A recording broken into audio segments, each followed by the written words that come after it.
Então vamos agora, irmãos, para a nossa palavra. Eu quero convidar você a abrir a sua Bíblia comigo no livro de Números, capítulo de número 13. Números, capítulo de número 13,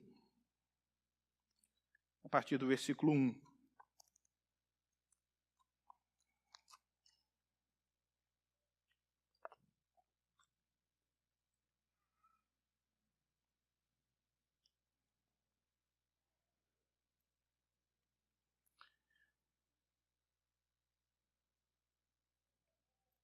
Números 13, 1. Nós vamos ler do 1 ao 3, depois do 26 ao 33. Números, capítulo 13. E o Senhor disse a Moisés: envia alguns homens em missão de reconhecimento à terra de Canaã, terra que dou aos israelitas. Envia um líder de cada tribo dos seus antepassados. Assim Moisés os enviou do deserto de Parã, conforme ordem do Senhor. Todos eles eram chefes dos israelitas. Agora o 26. Eles então retornaram a Moisés e a Arão e a toda a comunidade de Israel em Cádiz, no deserto de Parã, onde prestaram relatório a eles e a toda a comunidade de Israel e lhes mostraram o fruto da terra e deram o seguinte relatório a Moisés: entramos na terra a qual você nos enviou, onde manam leite e mel. Aqui estão alguns frutos dela, mas o povo que lá vive é poderoso e as cidades são fortificadas e muito grandes. Também vimos descendentes de Anak. Os amalequitas vivem no Neguebe e os hititas, os jebuseus e os amorreus vivem na região montanhosa. Os cananeus vivem perto do mar e junto ao Jordão. Então Calebe fez o povo calar-se perante Moisés e disse: subamos e tomemos posse da terra, é certo que venceremos. Mas os homens que tinham ido com ele disseram: não podemos atacar aquele povo, é forte, é mais forte do que nós. E espalharam entre os israelitas um relatório negativo acerca daquela terra. Disseram: a terra para a qual fomos em missão de reconhecimento devora os que nela vivem. Todos os que vimos são de grande estatura. Vimos também os gigantes, os descendentes de Anak, diante de quem parecíamos gafanhotos, e nós a eles. Até aí.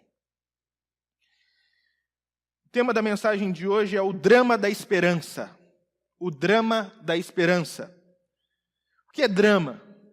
Drama é a expressão usada para designar uma situação comovente que envolve sofrimento, que envolve aflição, que envolve os nossos sentimentos, que embola os nossos sentimentos. Tudo isso é drama. E o que é mais dramático do que a própria vida? O que é mais dramático do que a própria existência? Nós estamos todos os dias vivendo o nosso drama. Nós temos as nossas perplexidades, nós temos as nossas dificuldades, nós temos as nossas paixões, nós temos os nossos sonhos, e às vezes nós não alcançamos os nossos sonhos, e quando nós não alcançamos os nossos sonhos, nós temos a nossa frustração, e precisamos aprender a lidar com a nossa frustração, e ao mesmo tempo que temos a nossa frustração, nós temos o nosso fracasso, e precisamos aprender a lidar com o fracasso, mas ao mesmo tempo que temos o nosso fracasso, de repente nós alcançamos grandes vitórias, e então nós somos levados a picos de euforia muito grande por causa das vitórias que conquistamos. E a vida, ela vai se fazendo e se perfazendo diante de um drama grandioso. E dentro desse drama, que é a vida, uma das nossas principais lutas é manter a esperança. Manter a esperança diante de tanta maldade, diante de tantas dificuldades que se apontam diante de nós todos os dias. Como é que nós mantemos a esperança de continuar vivendo? Como é que mantemos a esperança diante das circunstâncias adversas? para continuarmos a crescer na presença do Senhor, a crescer e conquistar os nossos sonhos, a crescer e conseguir alcançar os nossos objetivos? Como é que nós mantemos a esperança diante de um mundo corrupto, diante de tanta problemática social, diante de uma humanidade que parece que cada vez mais tem dificuldades de estabelecer relacionamentos saudáveis, porque todos os relacionamentos que se estabelecem, às vezes, parecem ser relacionamentos utilitaristas, um querendo utilizar o outro, um querendo explorar o outro em uma determinada possibilidade. As pessoas, elas se envolvem umas com as outras por causa de necessidade. E parece que não existe mais aquele envolvimento por causa do amor. Aquele envolvimento por causa da graça. Aquele envolvimento por causa da generosidade. De você querer se envolver com a pessoa simplesmente porque ela é uma pessoa. De querer fazer o bem para uma pessoa simplesmente porque ela é gente, e gente por ser gente, merece a dignidade de você estender a mão e fazer o bem e compartilhar com ela aquilo que você tem. Mas a humanidade, ela se integra cada vez mais com atos de maldade, malícia, e parece que nesse meio, de tantas dificuldades, nós nos encontramos perdidos. Perdidos, lutando com todas as forças que temos para olhar para o futuro e tentar enxergar aquela luzinha no fim do túnel. É olhar para o nosso país que está se desmanchando economicamente, politicamente, moralmente, eticamente, e dizer, poxa, será que existe a luz no fim do túnel? É olhar para as nossas famílias e vermos que as nossas famílias têm dificuldades e cada vez mais nós somos impelidos e sugeridos pela sociedade que a melhor forma de você resolver os seus problemas familiares é acabar com a sua família. Mas você não acaba com a sua família, você quer ver a luzinha no fim do túnel. Você quer ver a esperança. Nós precisamos de esperança. E a vida, então, a vida é esse drama da esperança. Para termos esperança, para continuarmos vivendo em esperança. Eu já contei para vocês uma história, e eu gostaria de repetir, de quando, eu não gosto de falar quando eu era pequeno, porque o pessoal dá risada, mas de quando eu era criança, né? Quando, na minha infância, eu morava com a minha avó, na tentativa de ganhar uns troquinhos a mais para ajudar nas despesas da casa, minha avó fazia tapetes. Ela gostava de fazer tapetes e eram tapetes de retalho. Então, ela ganhava aqueles retalhos de pano, todos os tipos de retalho, retalho de todas as cores, e colocava aqueles retalhos no saco de ração, e colocava aqueles retalhos do saco de ração atrás da caminhonete, e eu me lembro que eu ia para a casa dela, no interior, em cima daqueles sacos de ração, atrás, na traseira da caminhonete, ali brincando, feliz com aqueles panos, e de repente, então, ela chegava em casa, à noite, principalmente, sentava na frente da televisão com algo parecido com um tear, e ela pegava cada retalho daquele e ia trançando aqueles retalhos. E eu,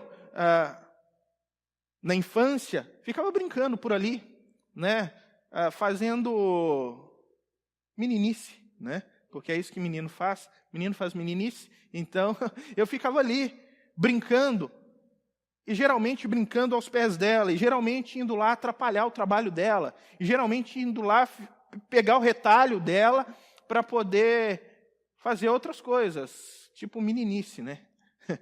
E eu me lembro que eu deitava aos pés da minha avó e eu olhava de baixo para cima e às vezes ela estava trançando aqueles panos, aqueles retalhos para fazer panos de chão, tapetes para vender. E eu pensava, que coisa feia. Que coisa feia é isso que minha avó está fazendo.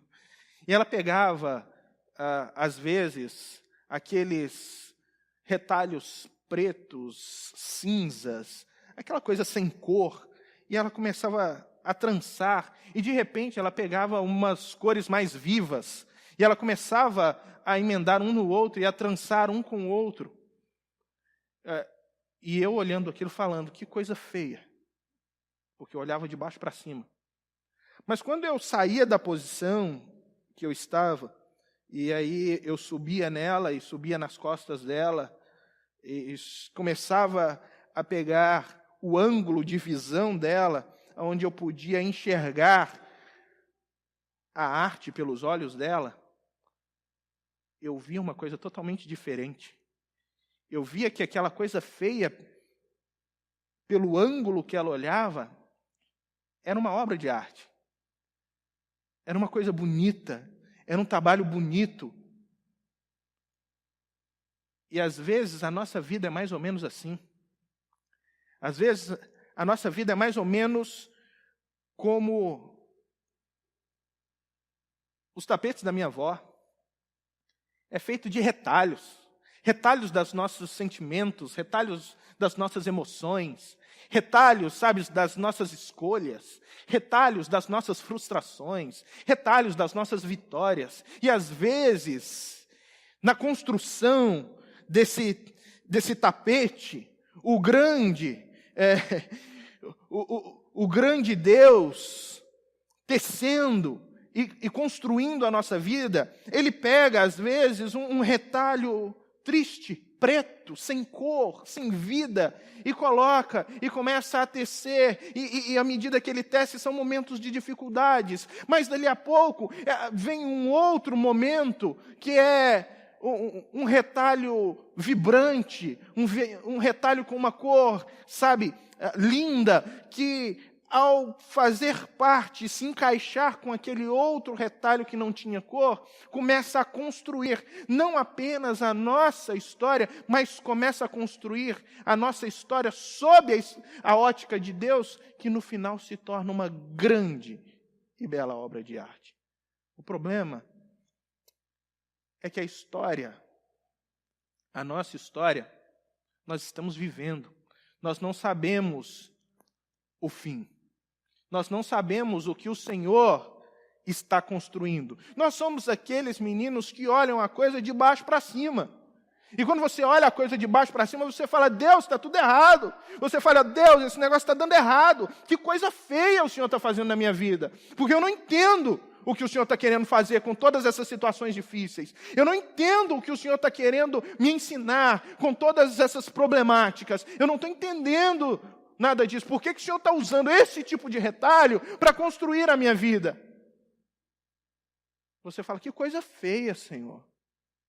Mas aí, em alguns momentos da nossa vida, alguns raros momentos, nós temos a oportunidade de ser pegos por Deus, e Deus nos permite olhar a vida por outros ângulos, não é verdade? E você fala assim, poxa, a minha vida não está tão errada assim. É um momento em que você olha para trás e você fala assim, poxa, tudo está fazendo sentido. Você olha para trás e naquele momento onde você não tinha dinheiro para comprar leite para o seu filho, onde você não tinha dinheiro para poder pagar um ônibus, onde você não tinha condições, sabe, para poder sustentar a sua família, aonde você teve uma perda terrível e isso feriu o seu coração e você falou, olha, agora as minhas esperanças acabaram completamente e de repente Deus começa a tecer um novo retalho com uma cor vibrante na sua vida de alegria, sabe, de novas paixões, de novas oportunidades, que geram esperança e geram expectativas, e a sua vida muda, e você olha para trás, e você fala, tudo faz sentido, porque Deus está te dando a oportunidade de olhar a vida, mesmo que em momentos esporádicos, de cima para baixo. E você fala, quando você olha a vida de cima para baixo, pela ótica de Deus, está tudo fazendo sentido. Está tudo fazendo sentido. A esperança, ela acontece nesses momentos, quando nós começamos a ver a vida pela ótica de Deus. E a desesperança acontece quando nós começamos a olhar a vida simplesmente a partir da perspectiva e do prisma do acaso. Onde nós colocamos as tragédias, onde nós colocamos as dificuldades na conta do acaso, na conta do azar. E não contamos que Deus está no controle de todas as coisas, tecendo a nossa vida como uma bela obra de arte para a glória do nome dEle. Só existe, irmãos, na nossa perplexidade, nas nossas dificuldades, no momento da perda de esperança, uma saída, uma fonte onde nós encontramos esperança de verdade, nesses contextos de dificuldades, nesses contextos de desesperança.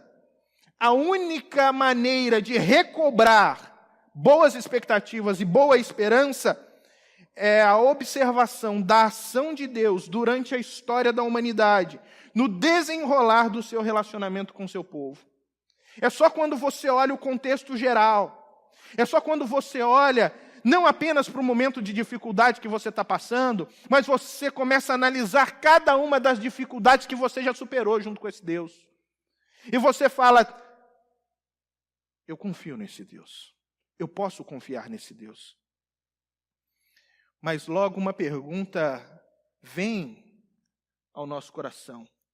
Se esse Deus está trabalhando em nossas vidas, se esse Deus está agindo na minha vida, na sua vida, qual é o padrão? Qual é o sistema? Sabe, qual é o contexto da atuação de Deus para Ele mudar a nossa realidade humana? Como é que Deus trabalha? Como que esse Deus funciona? Nós nos perguntamos isso. Porque nós queremos mecanizar a ação de Deus, compreender a ação de Deus.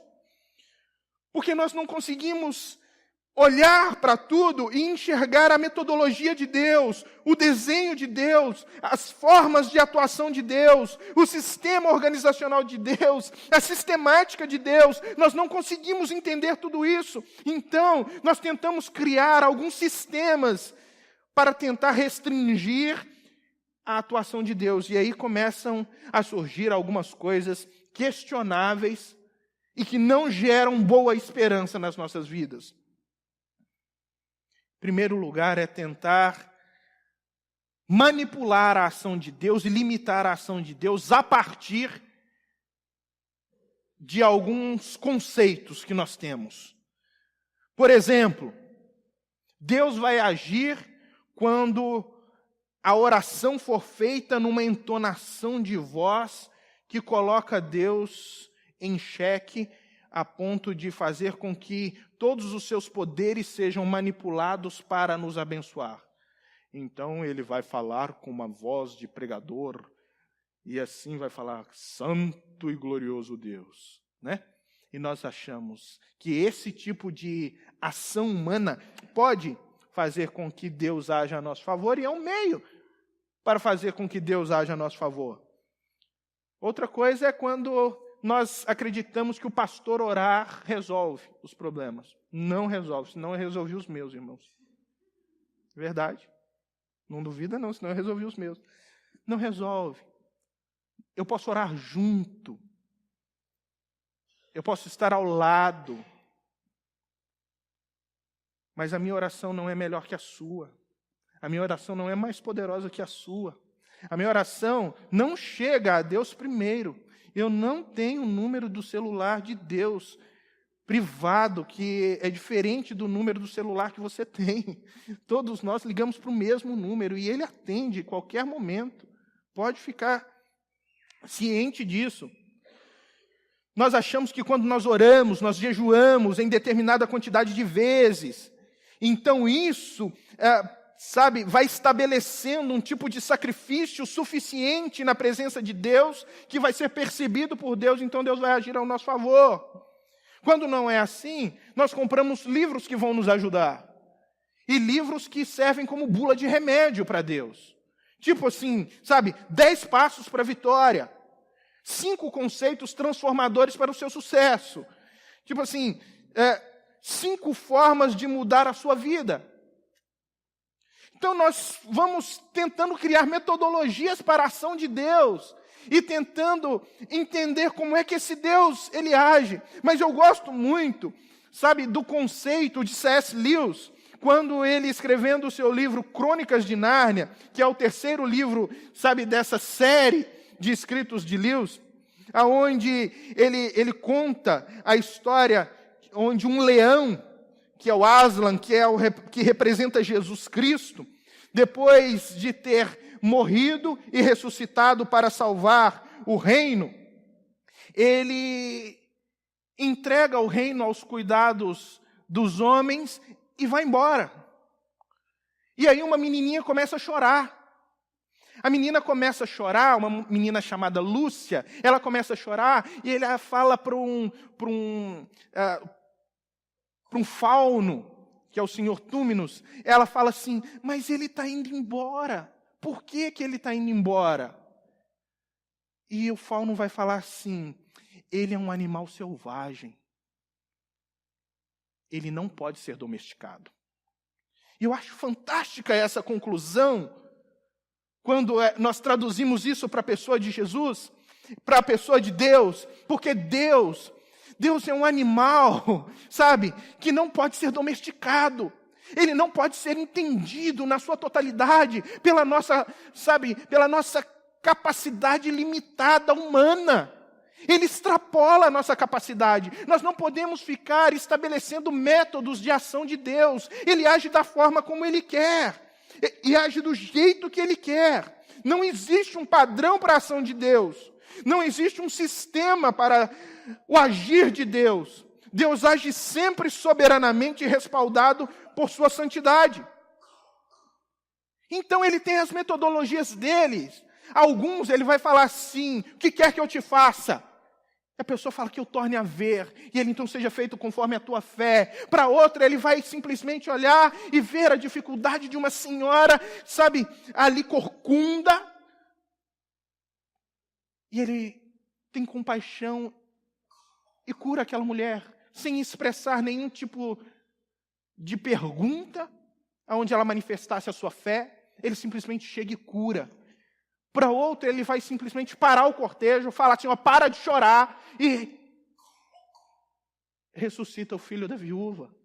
Para outro, ele vai lá e fazer uma lama com o cuspe, e passar essa lama nos olhos do cego, e o cego volta a ver. Para outro, ele cura de uma forma muito interessante, porque ele vai lá e fala assim, olha, você pode voltar a ver, você está vendo? E ele fala, olha, Senhor, eu só vejo homens como se fossem árvores, eu não estou vendo ainda direito. É tudo meio lusco-fusco, Senhor. Sabe, não aconteceu direito ainda. Aí ele, então, peraí, vem cá. Agora você vai ser curado. E ele cura o homem. Deus, ele vai fazendo as coisas da maneira dele, conforme ele quer, diante da sua sabedoria e da sua soberania. É assim que Deus age. E quando nós não entendemos isso, quando nós não entendemos a ação de Deus, parece que, sabe, nós ficamos na vida simplesmente como meros espectadores. Meros espectadores, sem que nós realmente experimentemos essa ação poderosa do Senhor nos guiando, nos conduzindo para o evento máximo da glória dEle, para que nós possamos desfrutar da presença dEle. A ação de Deus parece a nós, meros espectadores, acontecer sem propósito aparente, sem razão de existir. Parece acontecer aleatoriamente. Nós não sabemos o que está acontecendo, porque, na verdade, nós estamos fazendo parte da história, nós não estamos lendo a história. A nossa história está sendo construída e conduzida por Deus. E na tentativa de entender, nós ficamos presos a definições do tipo sorte ou azar. Não é verdade? Nós ficamos presos nas nossas meras definições de sorte ou azar. É assim mais ou menos que nós fazemos. Por exemplo, um homem, ele era pobre de maré de si. E de repente, surge na porta da casa dele alguém que dá a ele a oportunidade de comprar um excelente cavalo por um preço que ele podia pagar. E com aquele excelente cavalo, ele podia ele podia construir a vida dele. O vizinho dele vai chegar e vai falar assim: que sorte, hein? Isso não acontece com qualquer um, não. Uma semana depois, o cavalo fica doente. Que azar que você teve, hein? Para que ganhou o cavalo? Para o cavalo ficar doente e morrer agora? Mas aparece outro homem que consegue curar o cavalo. O vizinho chega e fala: que sorte, hein? Tá vendo? Sorte bateu 2 vezes na sua porta. Mas logo depois que aquele homem vai embora, o cavalo some. O vizinho viu? Ele curou para levar, que azar. Ele curou só para levar o seu cavalo embora. Na outra semana, o cavalo aparece de volta. Mas o cavalo tinha sumido ali pelas redondezas, e junto ele traz mais outros 20 cavalos, que era tudo cavalo selvagem. Não tinha dono. O vizinho olha e fala: mas que sorte, hein, rapaz? Até eu queria perder cavalo desse jeito. Mas aí, então, o trabalhador, o dono da fazenda, vai marcar os cavalos para fazer com que aqueles cavalos sejam reconhecidos como dele. E no ato da marcação, um daqueles cavalos dá um coice e pega no filho mais novo dele. Que azar, hein? Para que ganhar tanto cavalo assim, para poder perder um filho? Olha aí, agora está com um filho internado no hospital, com possibilidade de morte. Para que isso? Que azar. Mas está no hospital, os médicos fazem os exames, fazem a cirurgia, e no ato da cirurgia descobre que aquele menino tinha um tumor no cérebro, que se não fosse feita uma cirurgia, imediatamente ele morreria sem saber. O vizinho fala: que sorte, hein? Então nós vamos definindo a vida em termos de sorte e azar, e a vida fica sem saber, nós ficamos sem saber definir ao certo o que é ação de Deus e o que não é. Nós ficamos sem a capacidade de definir, sabe, se esse Deus é bom ou se ele é mau. Se ele está nos punindo ou se ele está nos abençoando. O que é que Deus está fazendo nas nossas vidas? Porque nós não conseguimos ter esse tipo de definição, porque definimos as coisas de maneira errada. E assim nós encontramos as pessoas presas num tempo de nebulosidade, em dias soturnos, em momentos em que faltam palavras afáveis, tempos em que nós nos encontramos totalmente perdidos, tempos onde nós cremos em Deus, mas nós perdemos a crença na ação de Deus a nosso favor. É com você que eu estou falando. É com você que passa por dificuldade e às vezes não sabe o porquê está passando por dificuldade. É para você que às vezes fica desesperançado, que às vezes olha para o futuro e não vê a luz no fim do túnel. Para você que recebe as notícias tristes e já não aguenta mais tanta notícia triste, já não aguenta mais tanto sofrimento. Para você que passa por dificuldades na vida, e todas as vezes que acontece uma dificuldade, seja grande ou seja pequena, você pergunta: por quê? Por que, Senhor, mais uma? Sabe, eu não mereço mais uma, eu já superei tanta, Senhor, eu não estou aguentando mais uma. É com você que eu quero falar. É com você que já não consegue mais, sabe, alimentar a esperança por si mesmo. É com você que está passando por dias nebulosos, por dias soturnos. E aí eu gostaria que nós olhássemos para o texto e aprendêssemos algumas verdades desse texto. A primeira verdade que nós encontramos nesse texto é que somente Deus pode fazer nascer esperança no contexto do desespero.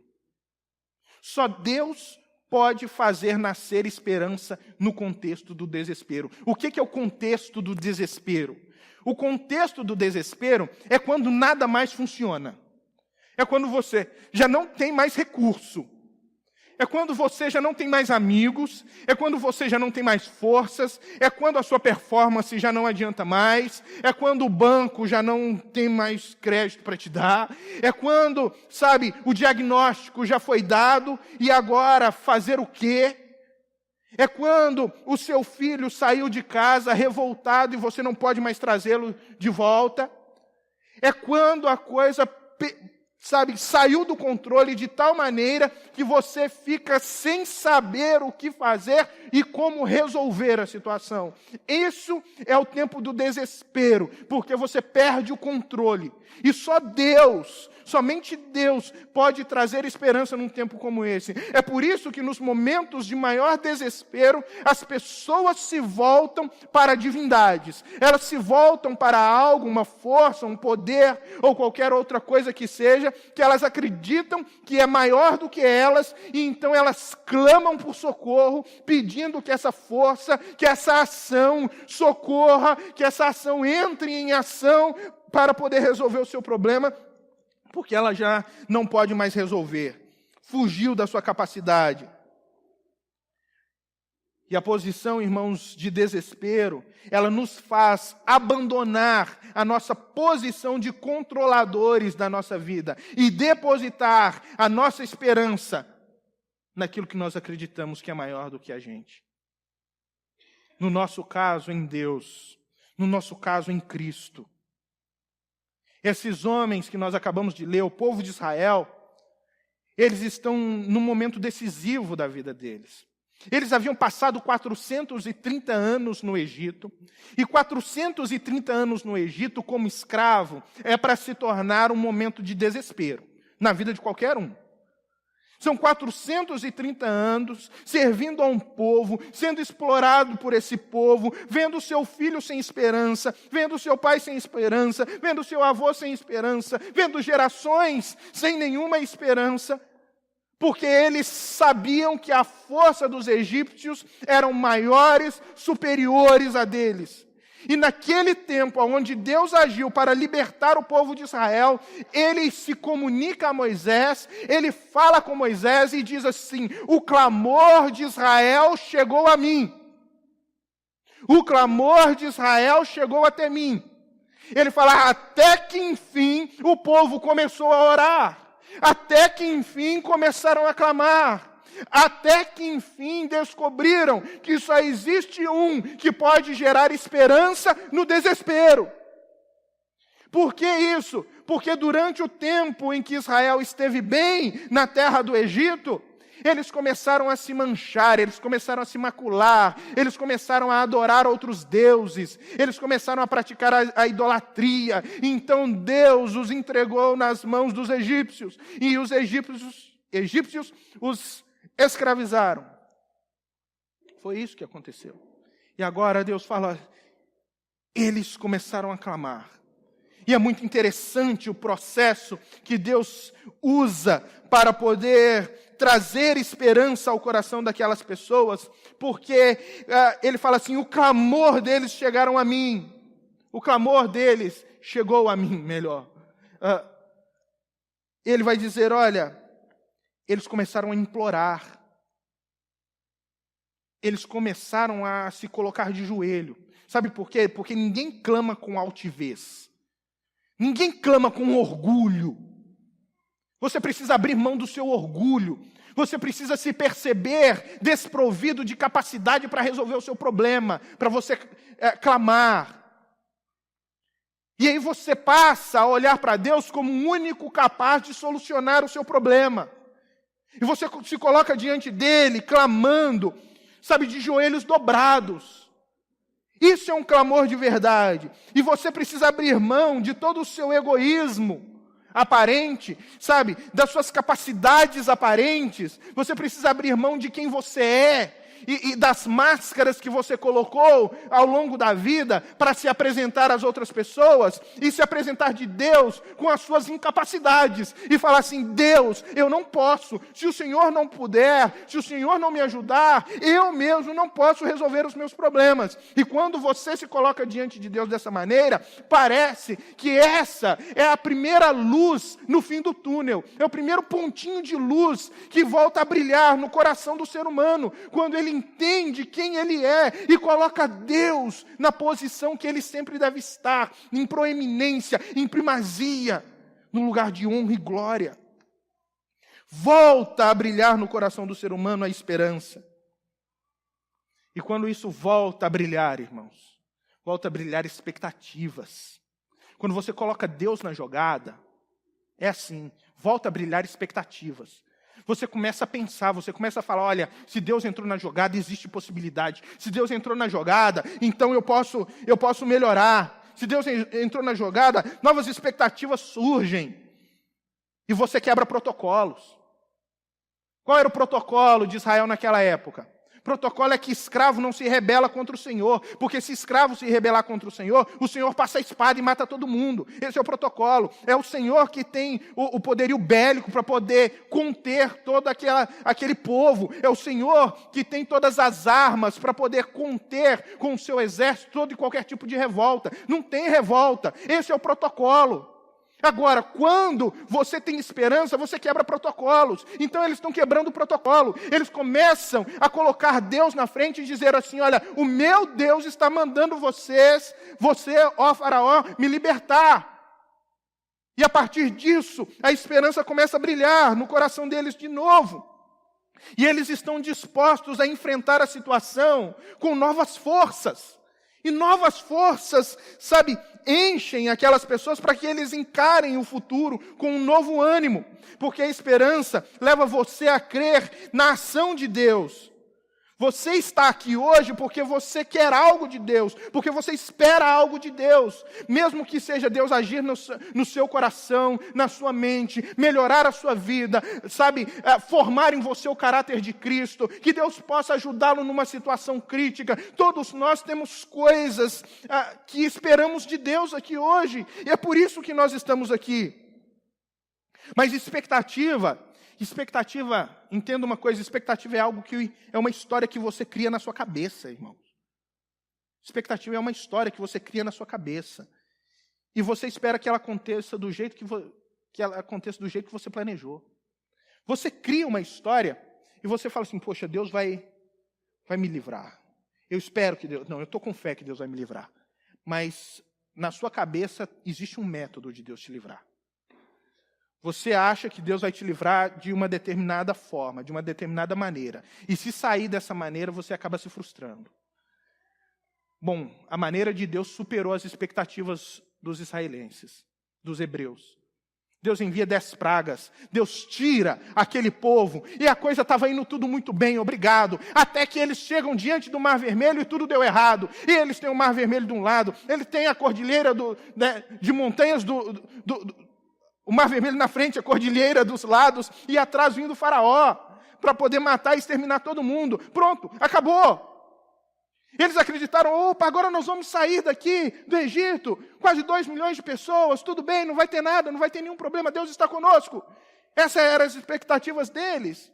Mas dali, a coisa tudo muda, parece que tem algo errado. E Deus leva esse pessoal para o Mar Vermelho. Pronto, deu errado, o que vamos fazer? Vamos apedrejar Moisés. Nós viemos para morrer aqui, já começam as críticas. O Deus nos trouxe para morrer aqui, era melhor nós termos ficado no Egito. E Deus, mais uma vez, supera as expectativas, porque Ele abre o mar. Ele abre o mar, Ele leva essas pessoas para o deserto. E chega no deserto, tem mais problemas com expectativas, sabe por quê? Porque parecia que ia ser tudo bem no deserto. Eles iam andar no deserto e não ia ter nenhum problema. Mas aí o primeiro problema é a água. Como é que vai? Como é que faz? A água que tinha lá era água salgada. E Deus transforma a água salgada em água doce. E dali a pouco eles têm desejo de comer carne. E como é que faz? Não tem carne. E Deus manda carne. E existe reclamação após reclamação. E suprimento após suprimento daquele povo. Enquanto eles estão andando pelo deserto. Até que eles chegam aqui, justamente na fronteira com a terra prometida. Porque a grande expectativa deles era o quê? Alcançar a terra prometida.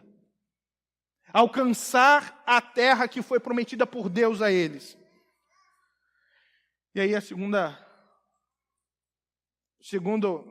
verdade que nós encontramos nesse texto é: precisamos sempre considerar o imponderável. Precisamos sempre considerar o imponderável. O que é o imponderável? O imponderável é aquilo que na nossa história nós não contamos com ele. Porque na nossa história tudo vai correr tudo perfeitamente. Na história que nós montamos, nas nossas expectativas, nós não contamos com os problemas. Nós só contamos com as vitórias. Mas nós precisamos contar com o imponderável. Nós criamos as nossas expectativas, mas nós não contamos com o imprevisível.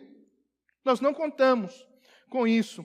Eles não contavam que ao chegar ali na fronteira, iriam ter cidades fortificadas, povo bem estabelecido e organizado, povo forte, homens valentes de grande estatura que eles acabaram denominando como gigantes.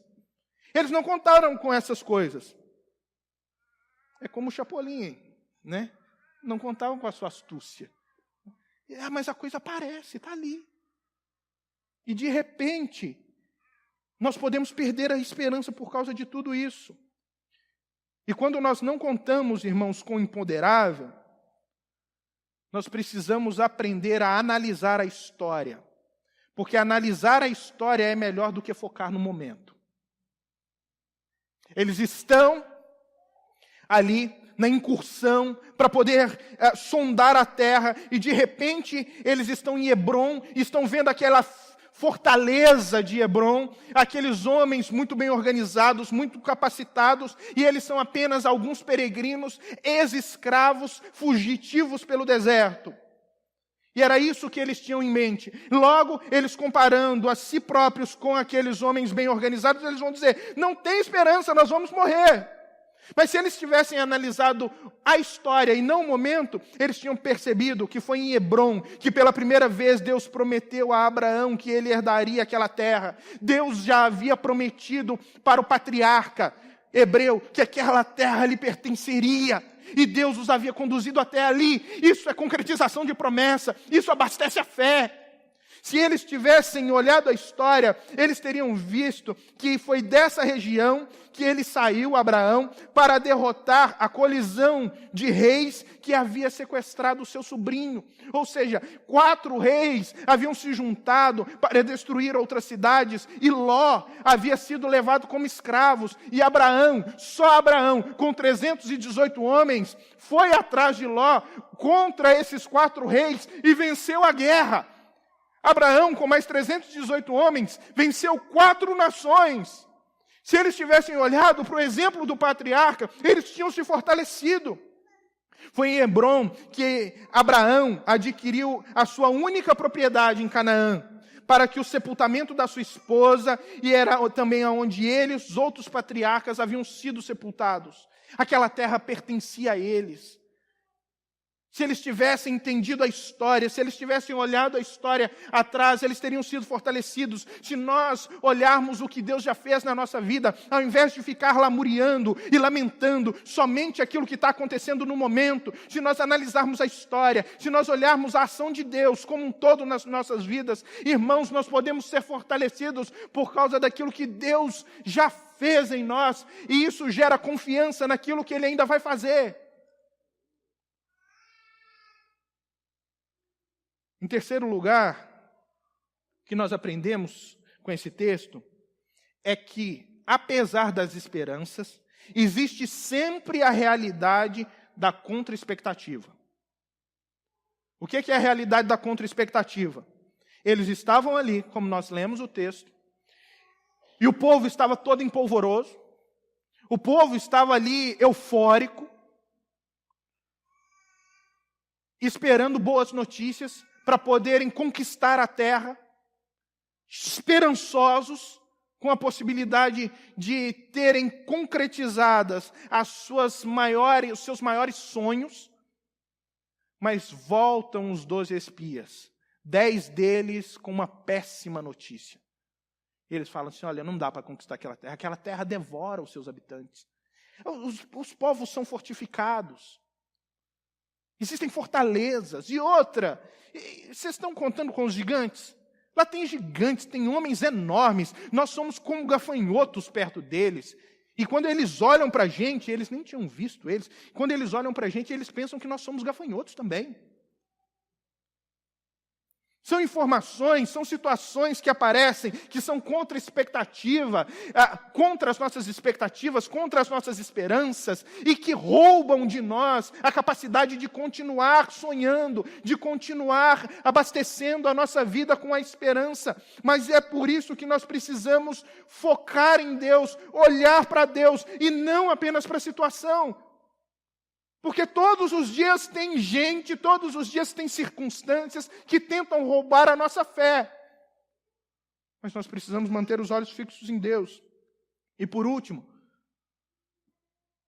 nós aprendemos nesse texto que a esperança verdadeira é aquela que nasce a partir da fé no caráter de Deus. Não é aquela que nasce a partir das circunstâncias positivas. Não é aquela que nasce quando tudo está indo bem. Mas é aquela que nasce a partir do conhecimento do caráter santo de Deus. É quando você olha e sabe quem é o seu Deus. É quando você olha para o seu Deus, conhecendo o caráter dele e sabendo que ele pode livrar você. A única coisa que pode nos livrar do poder da contra-expectativa é a palavra de Deus. Quando todo mundo falar não dá, e Deus fala dá. E é nisso que nós precisamos nos apegar. Foi nisso que 2 homens se apegaram, Josué e Caleb. Dos 10, só 2 acreditaram em Deus.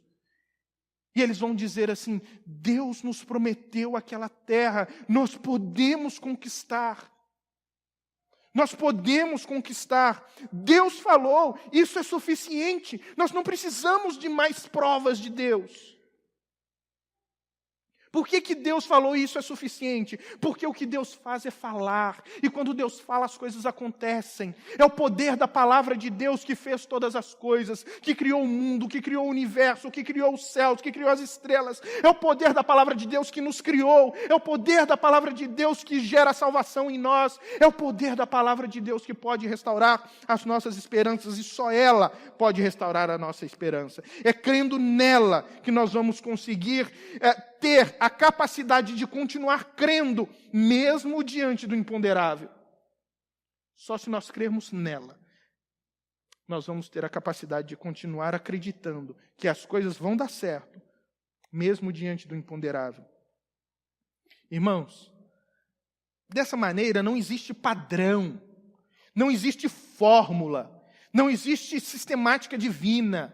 Sabe, o que existe é um Deus com caráter santo. O que existe é uma palavra que é poderosa. O que existe é um Deus que é amor. É isso que existe. Nós não precisamos saber a maneira como Deus atua. Nós precisamos saber que o caráter dele sempre vai atuar para o nosso bem. Sempre vai atuar em justiça para a promoção da glória do seu nome. Em Números 14, eu quero ler apenas 2 versículos para acabarmos. O versículo 8 e 9 diz assim: se o Senhor se agradar de nós, Ele nos fará entrar nessa terra, onde manam leite e mel, e nos dará a nós. Se somente não sejamos rebeldes contra o Senhor, e não tenham medo do povo da terra, porque nós os devoraremos como se fossem pão. A proteção deles se foi, mas o Senhor está conosco. Não tenham medo deles.